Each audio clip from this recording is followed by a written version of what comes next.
I have only been a pastor for a short time, but in 2.5 years, I have had the privilege of walking with many of you through times of grief. I have been at the bedsides of church members as their spouses were dying. I have been in hospital rooms when church members received the news of cancer. And I have been in church members' homes when they made the painful decision to put to sleep their dog or their cat. These are sacred moments. And as a pastor, this is one of my biggest responsibilities, and I do not take it lightly. Can you imagine if I said to the woman who received news of cancer, "Don't be afraid. Don't focus on fear. God has a reason for this." Can you imagine if I said to the man who just lost his wife, "There's nothing you can say or do to bring her back. You just have to accept this new reality and move on with your life"? That would be insensitive, even cruel.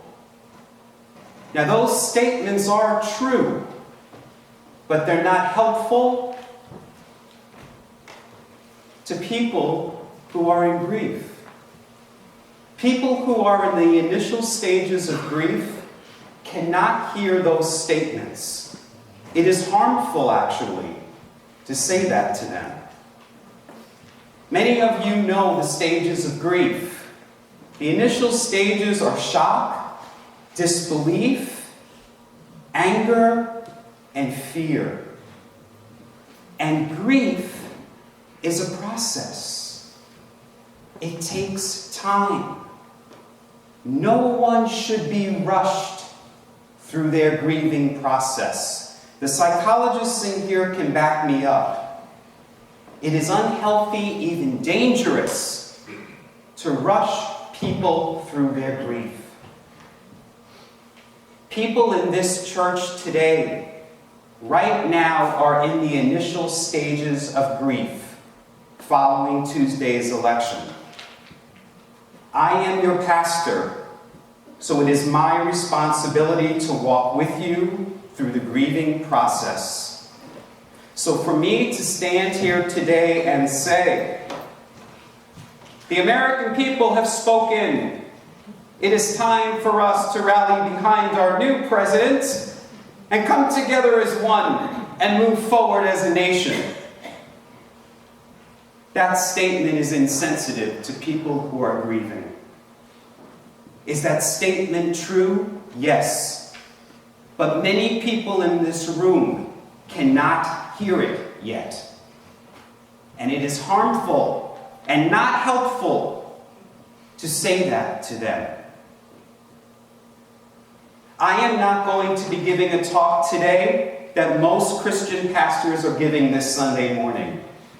I am not going to give you the kumbaya speech, because it is not time for the kumbaya speech to people who are in the initial stages of grief. If you remember back in June, 49 gay people were killed in a nightclub in Orlando. And the local pastors here gathered together to have a vigil in Saugatuck. And every single pastor gave a kumbaya speech. But I and my community were grieving. I could not give the kumbaya speech. I had to acknowledge our hurt, our anger, and our fear. I felt it was important to do that then, and I feel it's important to do that now. I know some of you want me to give words this morning, words that will be comforting and unifying. But my job isn't to make you feel good. My job is to make you feel. To feel what you're feeling, and more importantly, to feel what other people are feeling. especially the lesser than. That's what Christianity is all about. That's what compassion is. There are plenty of churches you can go to where you'll get a feel-good message every Sunday, where none of your beliefs will be challenged, and you can just stay in your little comfort zone. You will never learn compassion that way. If you don't understand why there are people in this room who are in fear, then probably you and no one in your life is fearing being deported. Probably you or no one in your life fears being banned because of their religion. Probably you or no one in your life fears losing their health insurance. Probably you or no one in your life fears having their marriage or adoption rights taken away.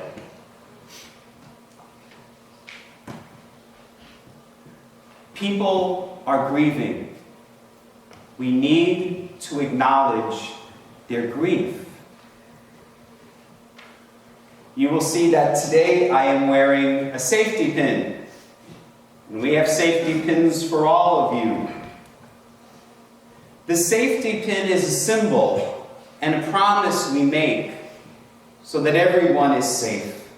If you are a person of privilege, if you're not in fear right now, because none of your rights are in danger, promise us that you will keep us safe. That in the next 4 years, you will do everything in your power and might to make sure that everybody is as safe as you are right now. To make sure that everybody is afforded the same freedoms that you are currently experiencing. Now, in many ways this morning, my hands are tied. There's so much that I can't say because we are a church and we don't pay taxes. But that said, our president-elect also doesn't pay taxes, so maybe the rules now have changed.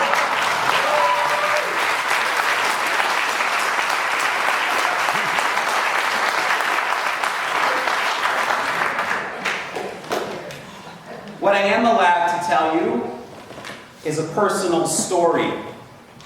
It's about my wedding day. After 20 years together, Greg and I were finally able to be legally married. And on that day, we were surrounded by our family. They smiled and posed for pictures with us. They drank our wine. And they wrote cards to us telling us how much they loved us. And on Tuesday of last week, they betrayed us. They chose to make us unsafe. They made a decision that puts our well-being in jeopardy. They chose to listen to the voices of their financial advisors. They chose to listen to the voices of the fear-mongering radio talk show hosts. And they chose to listen to the voices of their pastors who told them that God would be angry with them if they voted for the baby killer. They chose to listen to those voices rather than the voices of their own sons who they claim to love. And since Election Day, not one of them has called to see how we are doing. What good Christians. I'm sure they're sitting in church right now singing Kumbaya. The American writer James Baldwin, who was both gay and black, said, "We can disagree and still love each other unless your disagreement is rooted in my oppression." You cannot claim to love me and vote for my safety to be taken away. So people here are in grieving because we lost and we're sore losers. We've lost other elections. This is different. People in this room are grieving. They are hurt, they're angry, and they're scared. But in this great country, this United States of America that we love, people have used their hurt and anger and fear to make change.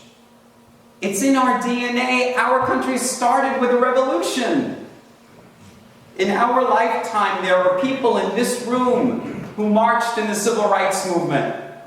There are people in this room here who demonstrated against the war in Vietnam. And as a young man, I marched with part of ACT UP in New York during the AIDS crisis.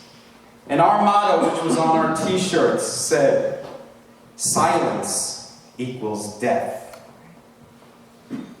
The writer Alexander Chee said this week that the calls to unity we've been hearing are actually calls to silence us. We need to come together as a nation means shut up. We are not being called to be silent right now. And we are not being called to automatically honor the disrespectful. Can you imagine if on my first Sunday here I said, "I'm your pastor, now you must respect me." I had to earn your respect, and I have to keep on earning it. And you might say, "Well, don't we have to respect other people's opinions?" Well, what if their opinions are that Mexicans are rapists, that Muslims are terrorists, that gay people are sinful, and that climate change is all a hoax? Do I need to respect those opinions? To respect means to hold in high regard, to hold in high esteem. Do you think Jesus held the leaders of his time in high esteem? He shouted at them. He called them cowards and liars and hypocrites to their faces. Jesus brandished a whip and he threw over tables in the public square. Do you think Jesus was killed because he made nice?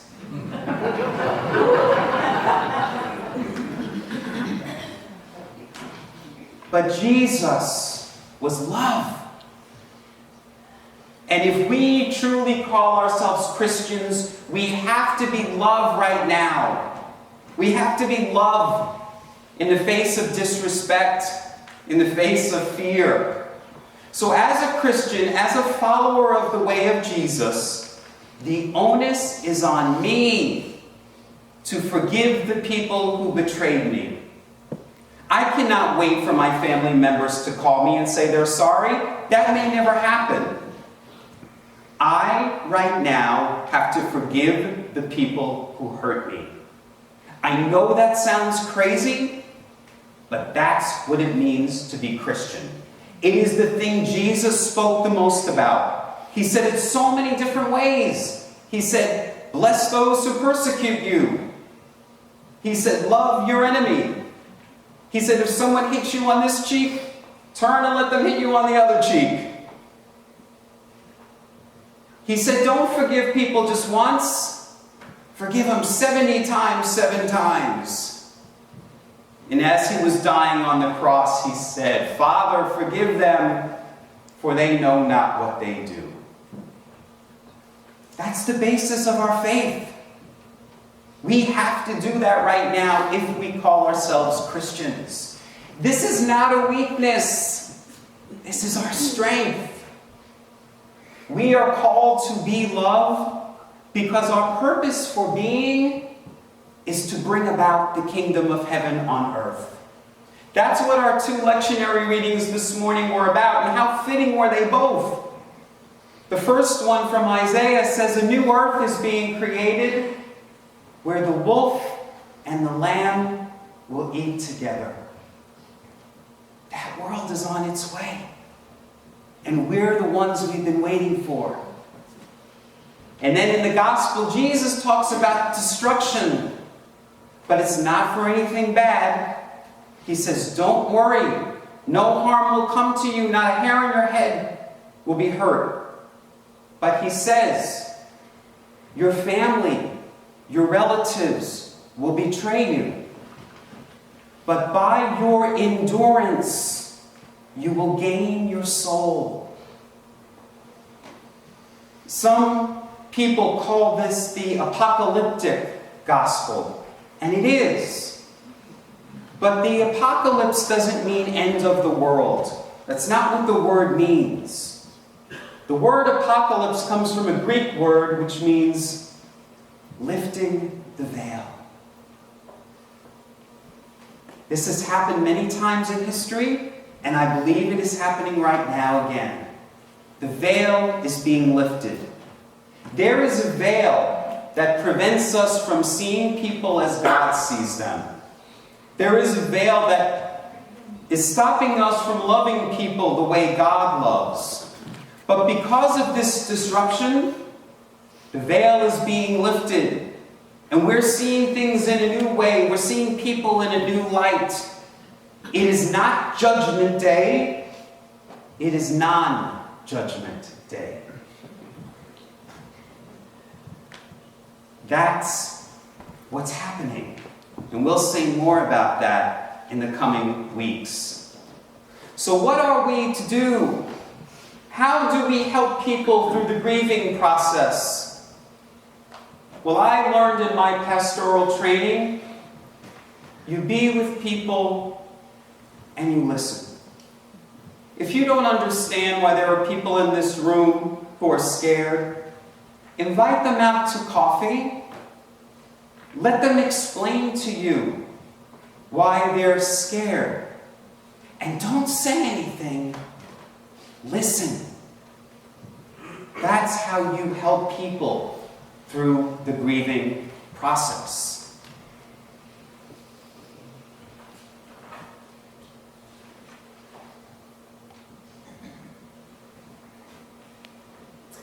The past few days, when I have been in fear, I have gone to prayer and meditation.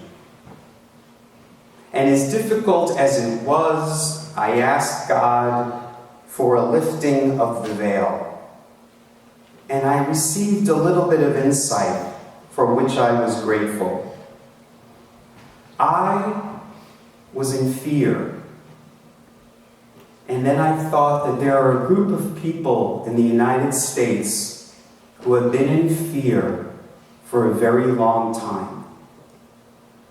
I explained to you before that many spiritual teachers have said that fear is an acronym standing for false evidence appearing real. And there are people in this country who have been looking at false evidence and seeing it as real for many years now. They've been fearing that their prayer is being taken away from school, that their nativity scenes are being taken away from public buildings. They fear that their Merry Christmas is being taken away by Happy Holidays. They fear that their guns are being taken away. They fear that their jobs are being taken away by immigrants. And they fear that the privileges that were once afforded to them as white, male, Christian, and heterosexual are now being afforded to everybody. And who are they anymore? And they're scared. And they voted out of fear. And I had some compassion because I thought, I'm experiencing fear. My world is being turned upside down. And their world was being turned upside down for many years.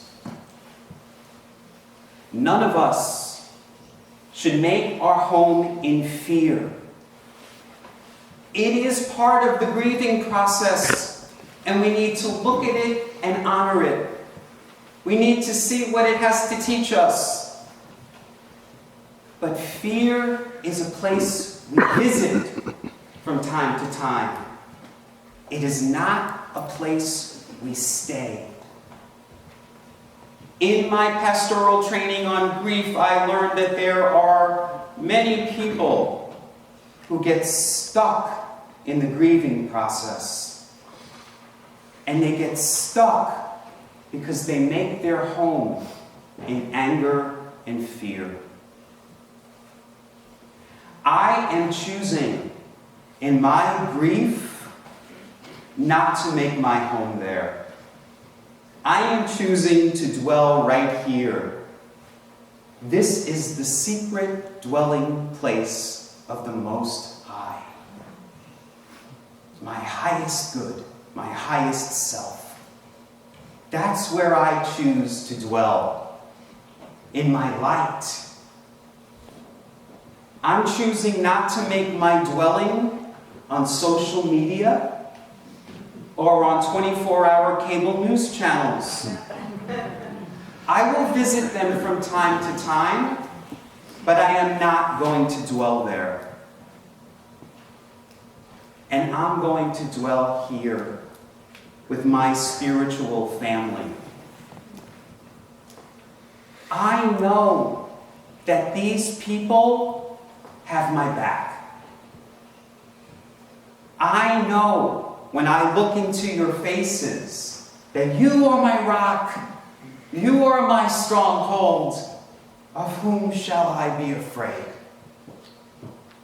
And so, although this may be hard for some of you to grasp right now, I'm going to say this. We are going to be okay. If you can't hear that right now, that's okay. You can watch the video when you're ready. But we are going to be okay. The road ahead is going to be difficult, but we'll be okay if we remember to put our trust in God. It never said in our motto, "In our president we trust." If we put our trust in God, in the good, and in one another, we are God's expression on earth. If we have God and we have each other, we shall not be moved. Namaste.